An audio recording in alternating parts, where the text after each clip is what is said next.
وإذ قال موسى لقومه يا قوم إنكم ظلمتم أنفسكم باتخاذكم العجل فتوبوا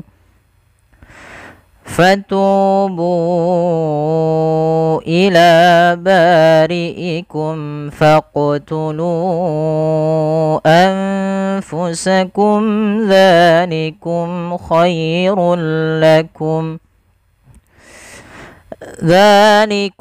خير لكم عند بارئكم فتاب عليكم إنه هو التواب الرحيم.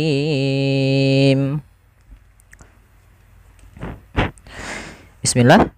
Pada lafal wa idz qala Musa ada yang perlu kita perhatikan di dalam lafal dzal yang berharakat sukun, dan kita harus hati-hati di dalam melafalkannya.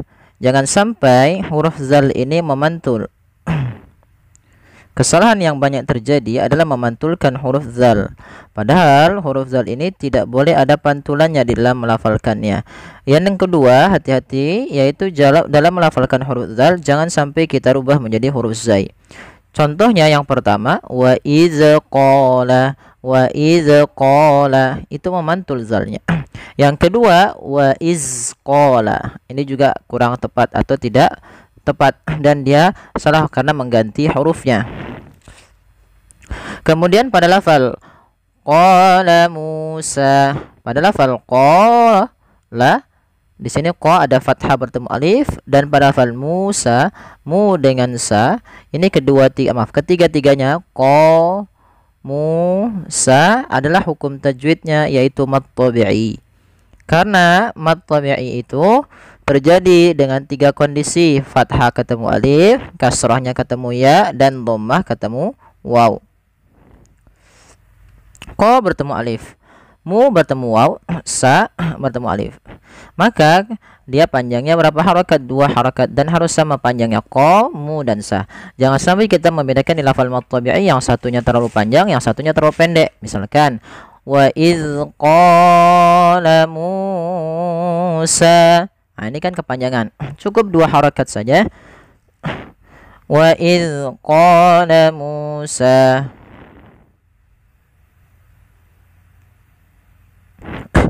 Baik, kita lanjutkan. Liqaumihi, pada lafal liqaumi ini huruf qa ya, jangan liqaumi. Jangan diganti dengan huruf kaf. Liqaumihi enggak, tapi liqaumihi.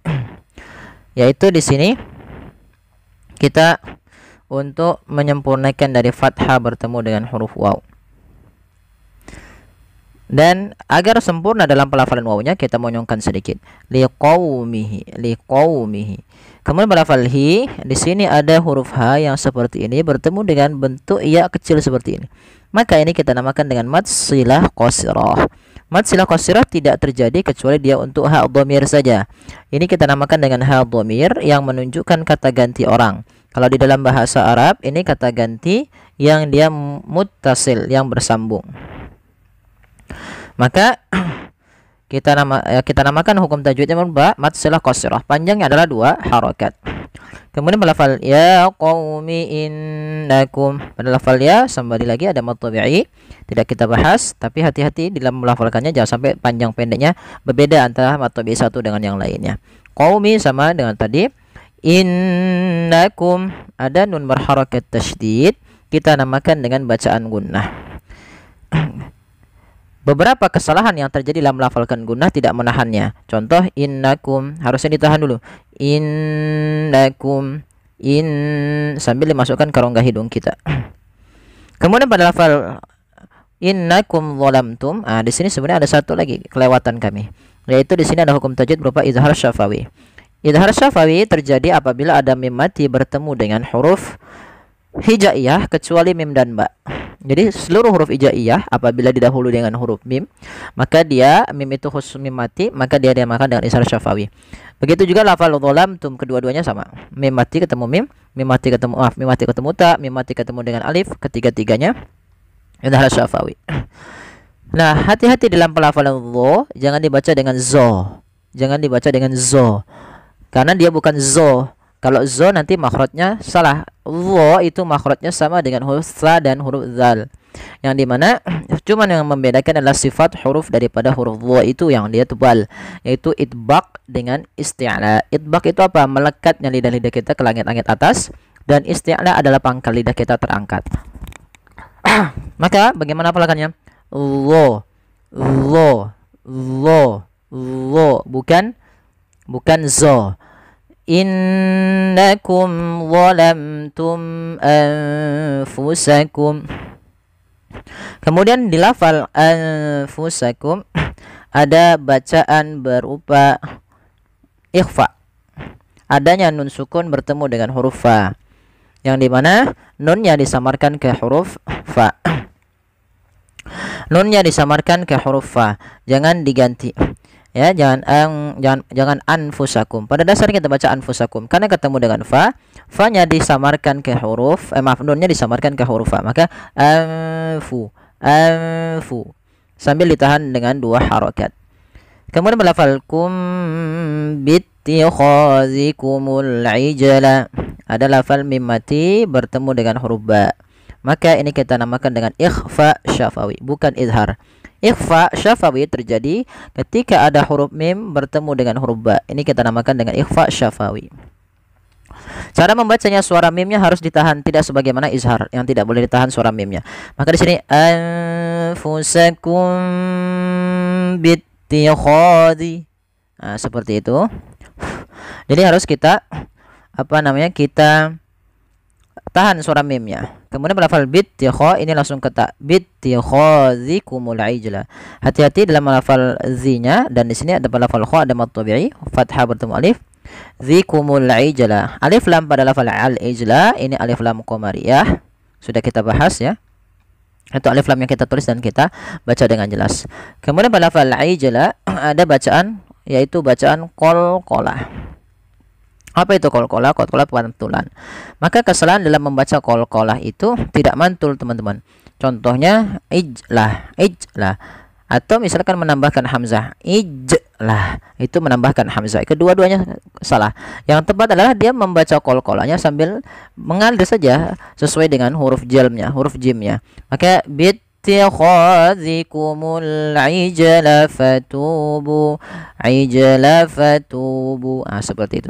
Kemudian pada lafal fatubu, fa alirkan nafas, karena fa punya sifat huruf hamas, yaitu harus mengalirnya nafas. Jangan dibaca dengan patubu, tapi fatubu dengan f. Kemudian pada lafal tu mad tabi'i, yaitu sudah adanya dhamma bertemu waw. Pada lafal fatubu ila bari'ikum, di sini ada bacaan berupa mad tabi'i yang bertemu dengan hamzah, maka kita namakan hukumnya mad jaiz munfasil.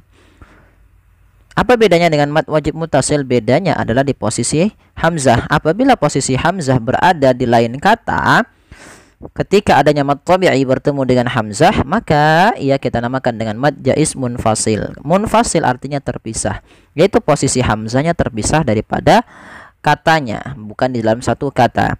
Maka untuk panjang mad wajib muttasil sendiri 4 atau 5 harokat ya teman-teman. Maka pada lafal fatubu kita panjangkan fatubu ila bari'ikum. Nah, seperti itu.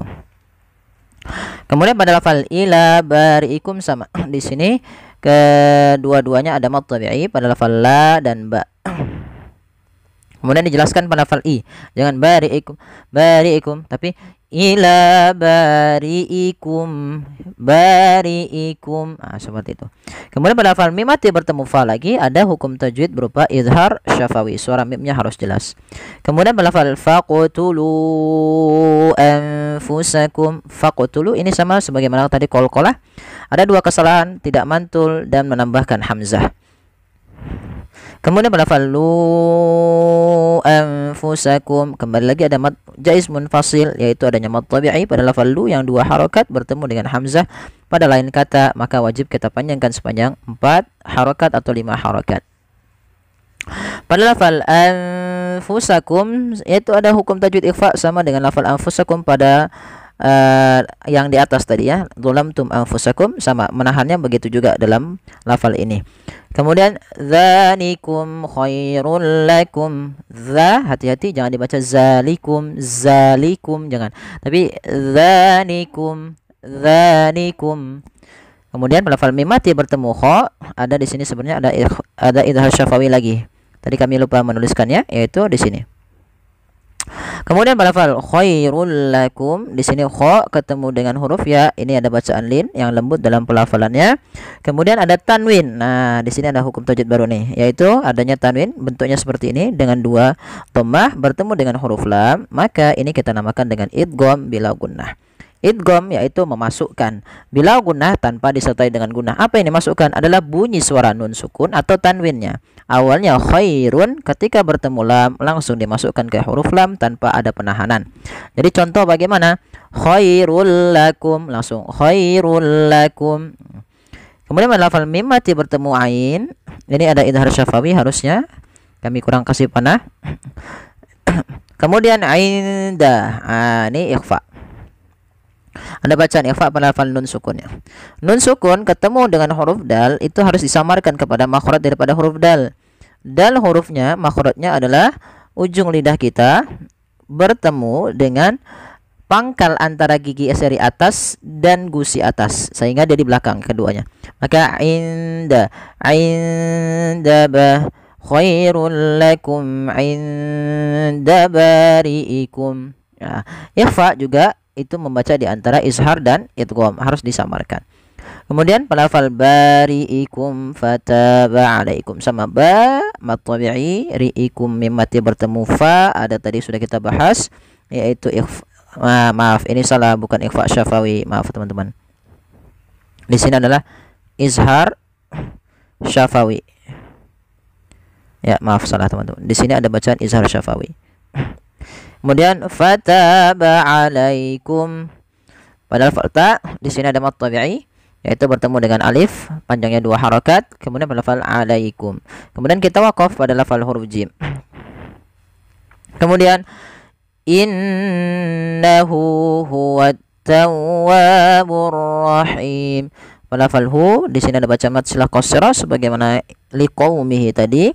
Tapi sebelum itu pada lafal nun berharakat tasydid ada bacaan gunnah, yang dimana suara nunnya wajib kita tahan. Kesalahan terjadi tidak menahannya. Contoh innahu huwat tawwabur rahim, harusnya innahu huwat tawwabur rahim. Kemudian pada lafal mad silah qasrah di sini dipanjangkan 2 harakat juga, huwa, bedakan hu yang pertama dan yang kedua. Kemudian huwa tawwabur rahim. Pada lafal at-tawwab dan ar-rahim keduanya ada alif lam, dan alif lam di sini kita namakan dengan alif lam syamsiyah, yaitu alif lam yang diidghamkan dan dimasukkan ke huruf setelahnya dan dia tidak dibaca. Pada lafal tawwabu ada mad tabi'i, dan lafal ar-rahim ada bacaan mad arid disukun, yaitu mad yang terjadi ketika adanya sukun yang diwaqafkan atau adanya huruf yang ketika waqaf kemudian disukunkan dan sebelumnya ada huruf mad. Di sini huruf mad yaitu berupa ya dan bertemu dengan huruf mim yang disukunkan menjadi ar-rahim. Dasarnya ar-rahimu karena kita waqaf menjadi ar-rahim. Nah, inilah yang kita namakan dengan mad arid disukun, yaitu panjangnya kita boleh memanjangkan 2 harakat, boleh pula 4 harakat, boleh pula 6 harakat. Baik, kita coba ulang di ayat awal. وَإِذْ قَالَ مُوسَى لِقَوْمِهِ يَا قَوْمِ إِنَّكُمْ ظَلَمْتُمْ أَنفُسَكُمْ بِاتِّخَاذِكُمُ الْعِجْلَ فَتُوبُوا إِلَى بَارِئِكُمْ فَاقْتُلُوا أَنفُسَكُمْ ذَلِكُمْ خَيْرٌ لَكُمْ عِندَ بَارِئِكُمْ فَتَابَ عَلَيْكُمْ إِنَّهُ هُوَ التَّوَّابُ الرَّحِيمُ. وَإِذْ قُلْتُمْ يَا مُوسَى لَن نُّؤْمِنَ لَكَ حَتَّى نَرَى اللَّهَ جَهْرَةً لَن نُّؤْمِنَ لَكَ حَتَّى نَرَى اللَّهَ جَهْرَةً فأخذتكم الصاعقة وأنتم تنظرون.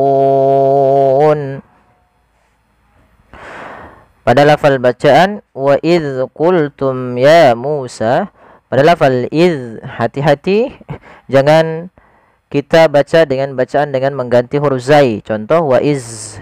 Yang kedua, tidak boleh huruf zal itu memantul. Wa iz. Ada dua kesalahan yang harus kita perhatikan pada lafal zal sukun. Yang pertama, tidak boleh mantul. Yang kedua, tidak boleh diganti dengan huruf zai. Kemudian pada lafal qultum ya Musa, pada lafal qultum ya Musa ada bacaan kita namakan dengan izhar syafawi. Terjadi ketika ada huruf mim bertemu dengan seluruh huruf hijaiyah, terkhusus di sini bertemu dengan huruf ya. Pada lafal ya Musa, ketiga-tiganya kita hukumi dengan bacaan mad tabi'i. Hati-hati di dalam lafal mad tabi'i sendiri, jangan sampai ia berbeda panjang satu dan yang lainnya. Contoh, pada lafal ya-nya lebih panjang dibandingkan mu. Contoh, ya Musa.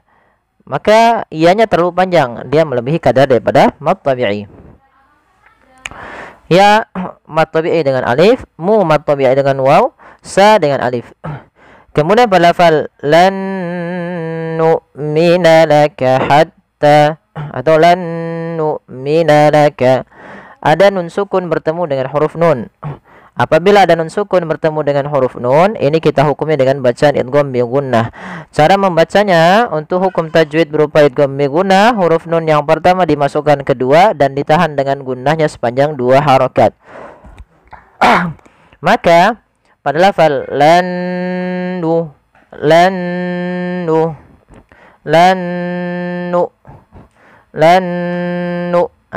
kemudian pada lafal nu'mina, di sini ada huruf hamzah yang sukun. Di sini bukan nu'mina. Yang dimatikan adalah huruf hamzahnya, bukan huruf wawnya. Lan nu'mina. Huruf hamzah wajib dia dibaca dengan jahar dan syiddah. Jahar itu apa? Tertahannya nafas, sedangkan syiddah tertahannya suara. Lan nu'mina laka hatta. Hati-hati jangan memanjangkan. Kadang sering yang terjadi lan nu'mina laka hatta, sering terjadi seperti itu. Harusnya di sini dibaca pendek. Lan nu'mina laka hatta narallah. Pada lafal hatta, ya, lembutkan dalam pelafalan ha, jangan dibaca dengan hatta. Pada lafal ta ada mad tabi'i, yaitu adanya fathah bertemu dengan alif. Kemudian pada lafal narallaha, ro-nya dibaca dengan tebal, di sini diwarnai dengan warna biru menandakan dia ro-nya dibaca dengan tebal. Kemudian pada lafal Allah, pada lafal jalalah juga lamnya dibaca dengan tebal, maka kita namakan dengan lam tafkhim yang dibaca dengan tebal. Lafal Allah sendiri meskipun garisnya seperti ini, dia 2 harakat. Hatta narallaha jahratan fa akhadhatkumus sa'iqah. Pada lafal jahrata alirkan nafas pada lafal ha karena dia punya sifat namanya hamas, mengalirnya nafas. Kemudian tanfa, ada bacaan ikhfa pada lafal tan bertemu dengan huruf fa, yaitu suara tannya disamarkan kepada huruf fa. Ikhfa membaca di antara idgham dan izhar. Maka jahratan, bukan jahrotang, tapi jahratan fa, masuk kepada makhraj daripada huruf fa. Kemudian fa alirkan nafas karena sifatnya ada hamas. Fa akhadhatkumus sa'iqah. Kemudian teman-teman, pada lafal tak sukun, hati-hati ya teman-teman, jangan sampai dibaca dengan fa akhadhatskumus sa'iqah. Untuk huruf ta sendiri punya 2 sifat yang harus kita perhatikan. Yang pertama sifat syiddahnya, syiddatun. Yang kedua sifat hamasnya. Syiddah yaitu suara tertahan. Suara tertahan. Hamas mengalirnya nafas. Maka ta langkah pertama ketika dia tak sukun, pertama disiddahkan dulu. Fa akhadhat. Nah, suaranya tertahan, kemudian alirkan nafas. Fa akhadhatkumus sa'iqah, dan tidak terlalu banyak. Fa akhadhatkumus sa'iqatu wa antum. Kha za, ini juga harus dihati-hati dalam lafal za, jangan tertukar dengan huruf zai. Kemudian as-sa'iqatu, sa-nya dibaca dengan tebal dan huruf sa sendiri memiliki hukum tajwid berupa mad tabi'i, yaitu ditandai dengan adanya alif kecil yang datang setelahnya. Kemudian pada lafal wa antum tanzurun, wa antum, ikhfa pada lafal antum, ikhfa-nya adalah kita langsung kepada makhraj daripada makhraj huruf ta, yaitu kita samarkan kepada huruf ta. Antum. Kemudian mim mati bertemu ta ada bacaan izhar syafawi. Dibaca dengan jelas suara mimnya dan tidak boleh ditahan. Kemudian pada lafal tanzurun ada nun sukun bertemu dengan huruf wa. Maka ini juga kita hukumnya dengan bacaan ikhfa. Tanzurun sambil ditahan ikhfa-nya.